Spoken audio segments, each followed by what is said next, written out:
सत्कार आपण करतोय निलेश यादव यांच्या हस्ते त्यांचा सुद्धा आपण जाहीर सत्कार करतोय. जाऊया.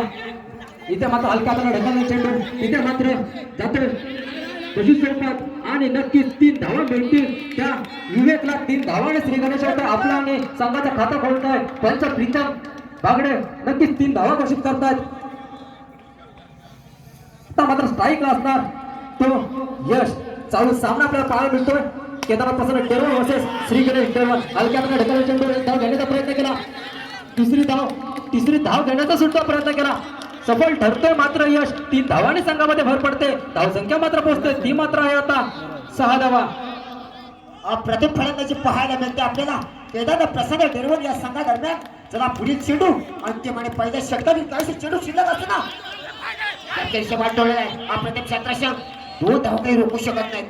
2 धावेचे समावेश मात्र धाव संख्यामध्ये चांगल्या ताकदीने वाढ होते. धाव संख्या पोहोचते मात्र बिना गडच्या मोबदल्यात 8 धावा वाटतपूर्वी. तर पुढील चेंडू वेदांत माझा करील तर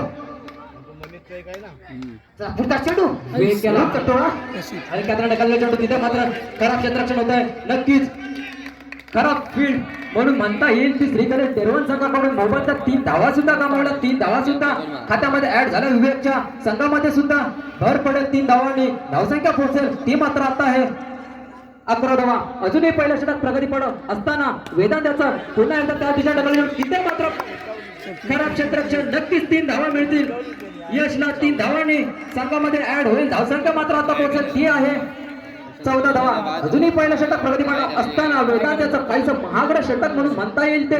वेदांत याचं स्ट्राईकला मात्र आत्ता असणार विवेक. पाहूया कशा रीतीने खेळून काढेल वेदांत याचा चेंडू.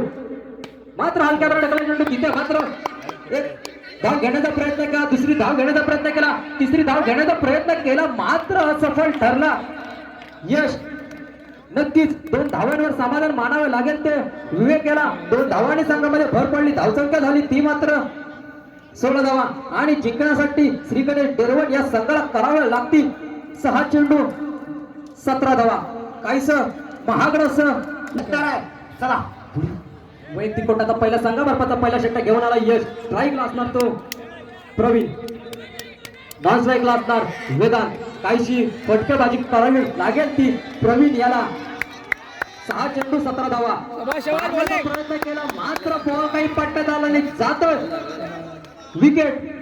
डगआउट मध्ये जातोय प्रवीण. पहिला धक्का बसला श्री गणेश टेरवन संघाला प्रवीणच्या स्वरूपात. अजून संघाचं खातं खोललं नाही. त्याची जागा घेण्यासाठी गेलाय नवीन बॅटर अमित.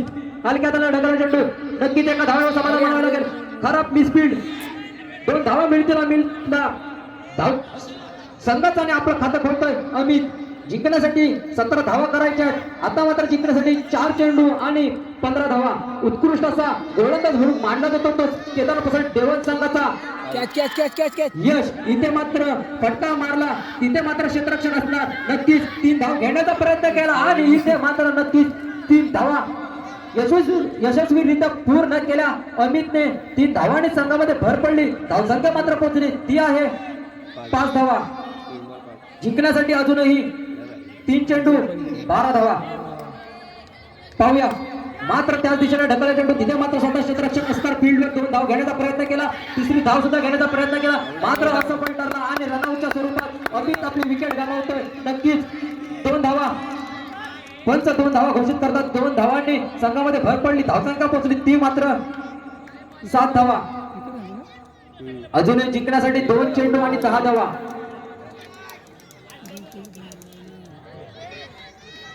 उत्कृष्ट गोलंदाज म्हणून मानला जातो ज्याची ख्याती आहे तो right off over the wicket करून गोलंदाजी करताना आपल्याला पाहायला मिळतो यश. केदारनाथ पासून सावड संघाचा फ्लोटरवाली गेंद पट्ट्यात काही आलं नाही. जातोय निर्धाव चेंडू आणि इथे मात्र बॉल पुन्हा काही समजला नाही आणि इथे विजेता संघ ठरतो श्री केदार सावड.